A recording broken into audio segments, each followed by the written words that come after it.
There is a weight you feel every morning, not fatigue, not laziness. The weight of discipline applied to a life you never chose. You have tried harder. You have tried earlier wake-ups and productivity systems and habit trackers that promised to make the burden lighter. They didn't work.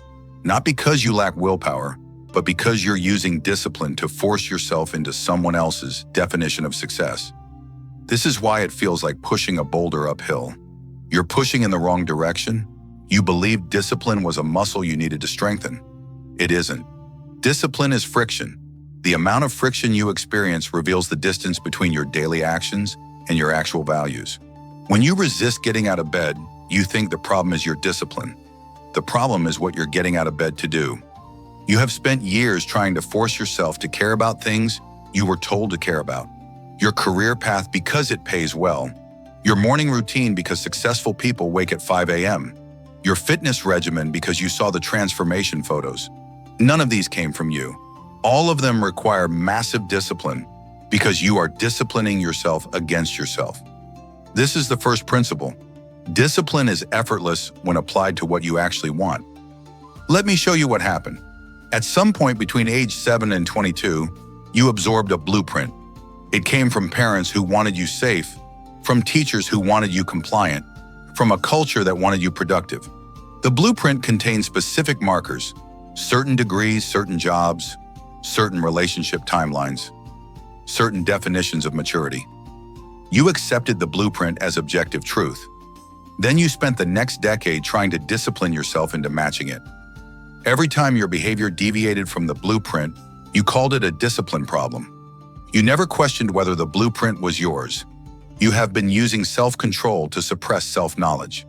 This is why you feel exhausted by 11 a.m. You're not managing your energy poorly. You're spending energy fighting your own resistance to a life that isn't yours. In Zen monasteries, monks rise at 3:30 a.m. They sit in meditation for hours with no back support. They maintain absolute silence for days. They eat simple food on strict schedules. To an outsider, this appears to require superhuman discipline. It doesn't. Ask any monk who has stayed past the first year. They will tell you the discipline became invisible somewhere around month 6. Not because it got easier, but because the life stopped feeling imposed. The structure exists to support what they already want: awakening, clarity, freedom from the chaos of unchecked mind. The discipline serves their deepest values. This is why they don't need motivation. The action and the desire point in the same direction.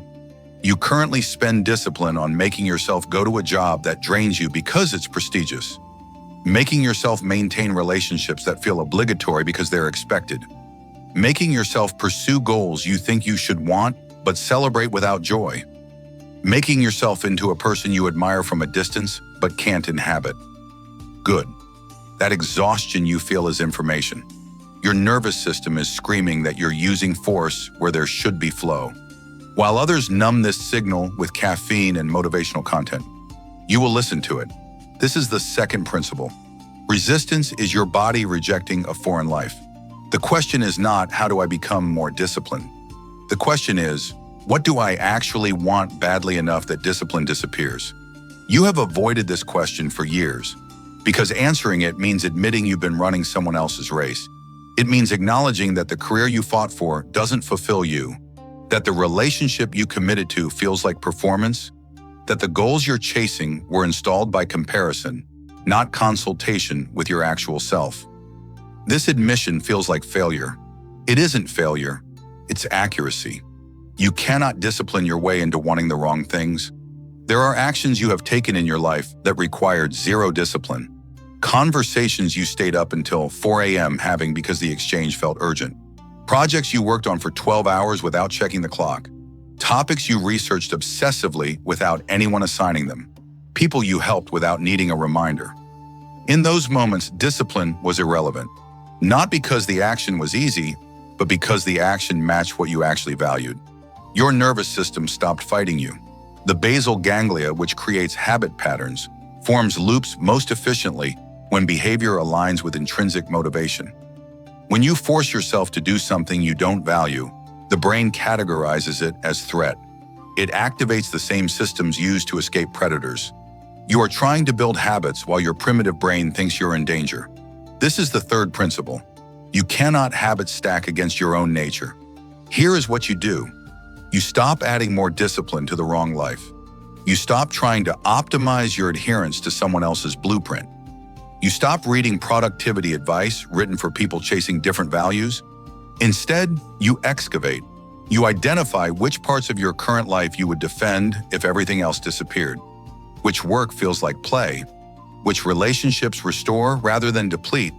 Which environments make you feel like yourself instead of like you're performing.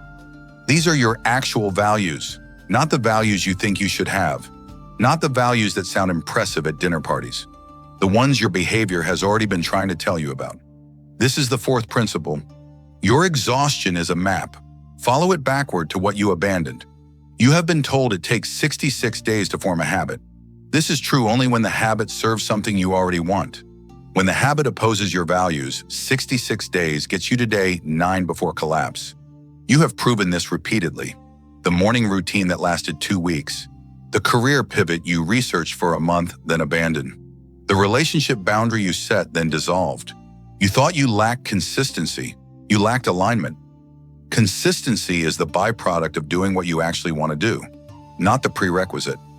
When you rebuild your life around your actual values, people will object. They will call you selfish, irresponsible, impractical, childish. Let them. Their objection is proof you have stopped performing for their comfort. You have spent decades being disciplined about making other people comfortable with your choices. That discipline was real. It was also destroying you. While others continue optimizing their performance of a life they don't want, you will do something else. You will build a life that doesn't require force. This is the fifth principle. Other people's disappointment in your choices is not evidence you chose wrong. You will be tempted to ask, but what if I don't know what I actually want? Good. That uncertainty is the result of years spent suppressing the answer. You do know. You have been overriding the knowledge with logic and obligation and fear. The things you do when no one is watching. The thoughts you have during the commute when your guard is down. The life you imagine during the shower. That is the data. You have been calling it fantasy. It's a blueprint. Right now you are maintaining 2 lives. The one you perform, the one you want. The discipline you feel is the energy required to keep them separate. Every productivity hack, every motivational framework, every discipline technique you have tried has been an attempt to make the performance sustainable. It isn't sustainable. Not because you're weak, but because you are finite. You have exactly enough energy to live one life fully. You are spending it on 2 half-lives. This is the sixth principle. Integration costs less than performance. Discipline is not forcing yourself to do what you hate. That is obedience. Discipline is the elimination of paths that don't lead to what you want. It is the refusal to negotiate with your own distraction. The removal of options that fragment your energy. When your life aligns with your values, discipline becomes simple. Not because the work is easier, but because there is no internal war about whether to do it. You know monks who maintain silence for months. You know artists who paint for 16 hours without breaking. You know builders who code through the night without forcing it. None of them are more disciplined than you. They have removed the negotiation. This is the seventh principle. Discipline is deletion, not addition. You will start with 1 week, not of adding discipline, of noticing where it's required. Every time you have to force yourself to do something, mark it. Every time you resent an obligation, mark it. Every time you check the clock hoping time has passed faster, mark it. At the end of 7 days, you will have a map of the life that isn't yours. Then you will ask a different question. Not how do I do this better, but why am I doing this at all? Some of the answers will be legitimate. Responsibilities that align with your values but require temporary discomfort. Most will not be. Most will be artifacts of a blueprint you never questioned. Delete those first. You will say, but I have responsibilities. You do. The question is whether those responsibilities are to your actual values or to the performance of someone else's definition of success. You will say, but I can't just quit everything. You can't. You also can't continue spending discipline on maintaining a life that exhausts you. The collapse is coming anyway. You're choosing between collapse by design or collapse by default. You will say, but what if I'm wrong about what I want? Then you will learn that sooner while you still have energy to correct. Discovering you want something different after living aligned is infinitely less costly than discovering it after decades of performance. When you remove the life you're performing and keep only what you actually want, something strange happens. The discipline you thought you lacked appears, not because you got stronger, but because the friction disappeared. You will work longer hours on the right work than you ever sustained on the wrong work. You will maintain boundaries you could never maintain when they protected the wrong life. You will wake up without negotiation because the day ahead is yours. Others will call this obsessive. Good. They are still trying to discipline themselves into wanting what they're supposed to want. You stopped. This is the final principle. The life that requires the least discipline is the life you would defend without hesitation. You have spent years asking, how do I become more disciplined? That question dies today. The new question is not about discipline, it's about accuracy. Is this my life, or am I performing someone else's? Every action that requires massive self-control is an answer. Every morning you dread is data. Every Sunday night anxiety is information. You have been treating these as discipline problems. They are alignment problems. The discipline you need is not the strength to keep performing, it's the courage to stop, to delete the blueprint, to build from what you actually want instead of what you think you should want. The weight you feel is not the weight of discipline. It's the weight of carrying two lives. Put one down. Then watch what happens when you stop fighting yourself. The question is